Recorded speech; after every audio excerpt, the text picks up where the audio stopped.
Olá, meus queridos, que a paz do Senhor esteja com cada um de vocês. Amém? Hoje nós vamos para a nossa 22ª aula, falando um pouco sobre o amor fiel. Hoje eu quero ler para vocês uma história que a Bíblia nos conta de um casal que realmente foi instrumento de Deus aqui na Terra. Eu quero contar para vocês hoje a história de Oséias e de Gomer. E também quero decorrer alguns versículos que falam sobre o amor e a fidelidade do Senhor sobre as nossas vidas. E como é esse amor e a fidelidade que nós devemos ter também com o nosso cônjuge. Amém? Para iniciarmos, eu gostaria que você abrisse a palavra do Senhor comigo no livro de Oséias, no capítulo 2, versículo 20, que vai nos dizer: E desposar-te-ei comigo em fidelidade, e conhecerás ao Senhor. Amém? Como cristãos, o nosso amor, ele é a base para tudo. A palavra do Senhor nos fala em João 3,16, que Deus amou o mundo de tal maneira que entregou o seu único Filho, para que todo aquele que nele crê não pereça, mas que tenha a vida eterna. A palavra do Senhor também vai nos dizer em Lucas, no capítulo 10, no versículo 27, que quando pediram para que Jesus esclarecesse qual era o maior de todos os mandamentos, ele respondeu: Ame o Senhor seu Deus de todo o seu coração, de toda a sua alma, de toda a sua força e de todo o seu entendimento. Ame o seu próximo como a ti mesmo. Nós precisamos ter essa base fundada no nosso coração. Nós precisamos amar. Nós somos criados para compartilhar o amor. Mas e o que você faz quando esse amor que você foi criado para compartilhar é rejeitado? Ainda mais por uma pessoa tão próxima a você. Eu quero ler com vocês a passagem que conta um pouquinho sobre a história de Oséias. O profeta Oséias, ele nos conta uma das mais extraordinárias passagens da Bíblia a respeito de amor, e que vai contra toda a lógica e conveniência dos dias de hoje. Deus instruiu Oséias a casar com uma prostituta. Ele desejava que o casamento de Oséias mostrasse como o amor incondicional de Deus é por nós e como isso se parece, como essas duas histórias se parecem. É como se Oséias estivesse tomando um papel de Deus e essa prostituta fôssemos nós, o povo. E como este amor de Deus por nós se compara a essa história de Oséias. Deus instruiu ele a se casar com uma prostituta e desejava que o casamento deles mostrasse como o amor incondicional de Deus é por nós e quanto essa história se parece. A união de Oséias com Gomer gerou 3 filhos, mas como não era esperado, essa mulher por muito tempo teve uma vida imoral e não se contentou em permanecer fiel a um único homem. Então Oséias teve que lidar com uma situação bem delicada, com o seu coração ferido e com a vergonha do abandono. Ele tinha amado Gomer, mas ela o desprezou por várias vezes e desprezou o seu amor. Eles cresceram juntos, mas com o tempo, depois de algum tempo, ela foi se tornando desleal e se tornou adúltera, rejeitando-o por cobiçar homens totalmente estranhos. O tempo passou e Deus falou novamente com Oséias. Deus disse para ele ir e reafirmar o seu amor por aquela mulher. E por várias vezes ela o foi infiel. Dessa vez ela atingiu um nível mais baixo e teve que ser comprada do meio de escravos. Ela chegou no estágio da vida onde ela foi vendida como escrava. E Oséias foi quem comprou novamente a sua esposa. Dessa vez ela atingiu um nível tão baixo e eu fico imaginando, me colocando no lugar de Oséias e pensando como foi para ele vencer o orgulho naquele momento, para obedecer aquilo que Deus tinha colocado no coração dele, de restituir aquela mulher como sua esposa. Como foi que ele se sentiu com o coração ferido, humilhado, em ter que comprar a esposa dele de novo, comprar ela como se fosse uma escrava e colocar ela novamente no posto de esposa. Não deve ter sido nada fácil para Oséias fazer isso. Mas Oséias, ele estava num propósito maior. Ele estava assumindo o que Deus tinha colocado nas mãos dele. Então ele a convidou para que ela voltasse para sua vida, expressando por ela um amor incondicional. A história de Oséias e Gomer é uma história real. Mas é uma história que aqui para nós foi usado como um exemplo de amor por nós. O Senhor, Ele derrama um amor por nós, um amor sem medida, sem pensar nas recompensas, porque Deus sabe que nós não podemos recompensá-lo. Ele nos ama simplesmente porque Ele quer o nosso bem, porque Ele escolhe nos amar. Ele sabia que nós seríamos totalmente infiéis a Ele. Ele sabia que nós seríamos totalmente imerecedores daquele amor, mas mesmo assim, Ele enviou Jesus para que nós pudéssemos ser salvos, para que nós pudéssemos ter livre acesso a Ele, para que nós pudéssemos ter hoje um encontro com Ele, para que nós pudéssemos ter uma vida de intimidade com Ele. Eu queria ver com vocês alguns versículos que nos falam a respeito desse amor e dessa fidelidade que o Senhor tem por nós.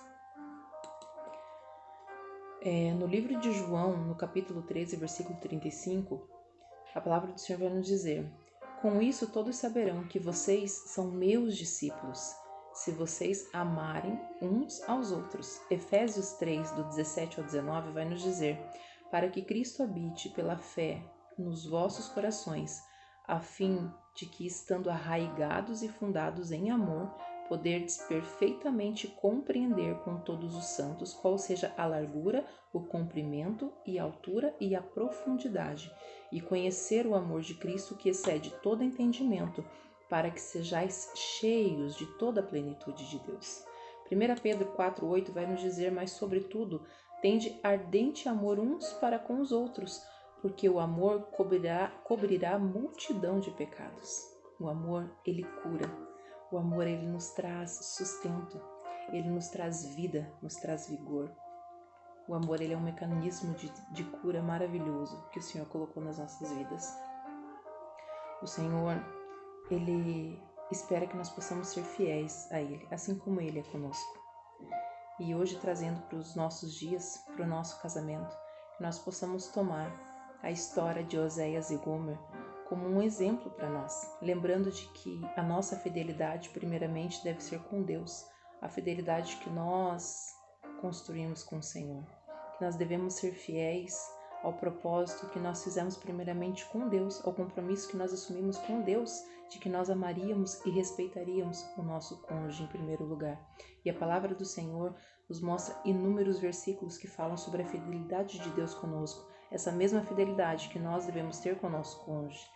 Lá no livro de Salmos, no capítulo 86, versículo 15, a palavra do Senhor vai nos dizer: mas tu, Senhor, és Deus compassivo e misericordioso, muito paciente e rico em amor e em fidelidade. 2 Timóteo 2,13 vai nos dizer: se somos infiéis, ele permanece fiel, pois não pode negar-se a si mesmo. No livro de Salmos 89, versículo 1 vai nos dizer: cantarei para sempre o amor do Senhor, com a minha boca anunciarei a tua fidelidade por todas as gerações. Salmos 89, versículo 8: ó Senhor Deus dos exércitos, quem é semelhante a ti? És poderoso, Senhor, envolto a tua fidelidade. E por aí vai. São vários os versículos que o Senhor nos apresenta na palavra dele, que nos mostra essa fidelidade, esse ato de amor, de fidelidade que ele tem por nós.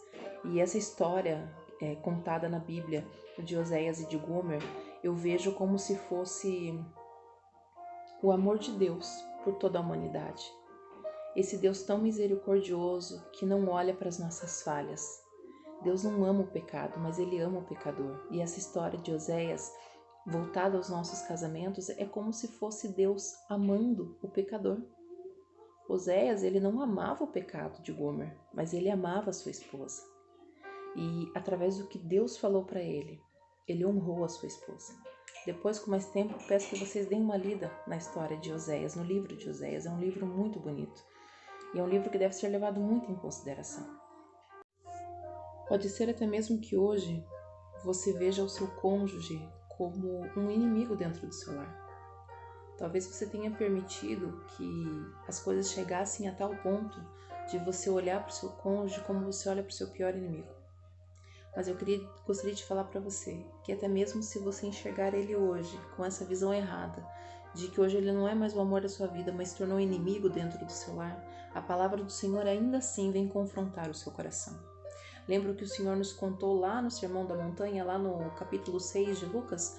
Acredito que no versículo 27 e 28, o Senhor nos diz assim: amai os vossos inimigos, fazei o bem aos que te odeiam, bendizei os que o maldizem e orai pelos que os caluniam.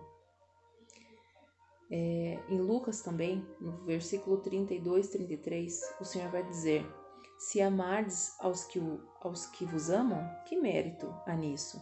Pois também os pecadores amam os que os amam. Se fizerdes bem aos que vos faz bem, que mérito há nisso? Também os pecadores fazem o mesmo. Mas ainda no capítulo 6 de Lucas, lá no versículo 35, o Senhor vem confrontar o seu coração e vai dizer: amai, porém, os vossos inimigos. Façam-lhe o bem e emprestem a eles sem esperar nada em troca. Então a recompensa que terão será grande e vocês serão filhos do Altíssimo, porque Ele é bondoso para com os ingratos e com os maus. Lá no altar você jurou ser fiel a essa pessoa que hoje talvez você tenha como seu inimigo. Você jurou ser fiel, amar, respeitar por todos os dias da sua vida. E por que hoje nós temos muitas vezes os nossos cônjuges como os nossos piores inimigos? É muito difícil a convivência a dois e nós sabemos disso. Mas nós devemos tomar muito cuidado com as escolhas que nós fazemos. Nós devemos lembrar que todo pecado existe consequência e que Deus perdoa os nossos pecados, mas Ele não tira de nós a consequência do nosso pecado. Por que será que hoje nós vemos tantas pessoas pulando de casamento em casamento, pessoas caindo no mundo do adultério, caindo no mundo da bebedeira, pessoas com tantos problemas em tantas áreas da sua vida? Tudo isso em decorrência, talvez, de pecados passados, talvez em decorrência de problemas que vocês tiveram lá no passado, que vocês nem lembravam mais. O pecado pode ter sido perdoado? Sim, o pecado foi perdoado com toda certeza. A partir do momento que nós nos arrependemos, o Senhor entra com o perdão. O Senhor nos perdoa, mas Ele jamais vai tirar de nós a consequência daquele pecado. E talvez o que você esteja vivendo hoje dentro do seu relacionamento seja consequência de um pecado, talvez dos seus pais, talvez do seu próprio pecado, talvez de uma mentira que ainda esteja em oculto. Nós precisamos tomar muito cuidado com as coisas que nós temos colocado dentro do nosso lar, o que nós temos trazido para dentro do nosso relacionamento. Nós precisamos pegar essa passagem que nos conta essa história maravilhosa de Oséias, todas as histórias que nos contam esse amor e essa fidelidade que o Senhor teve conosco.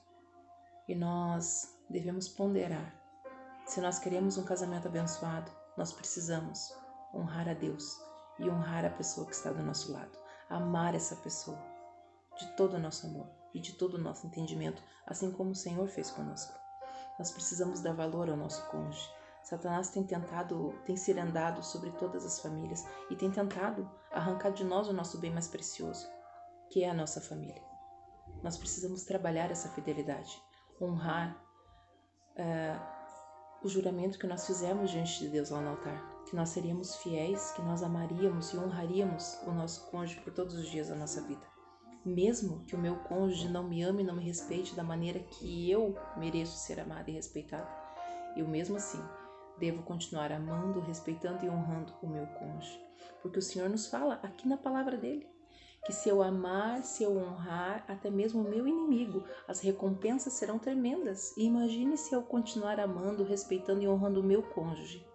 Se quando eu amo, se quando eu respeito e honro o meu inimigo, Deus já me retribui com recompensas grandiosas, imagine só como serão as recompensas de Deus para mim e para o meu relacionamento, a partir do momento que eu não olhar o pecado e o erro do meu marido, mas que eu continue amando, respeitando e honrando a vida dele. Essa questão do relacionamento, essa questão da fidelidade é um assunto muito polêmico. E se nós fôssemos decorrer aqui, nós ficaríamos horas nessa aula falando sobre isso.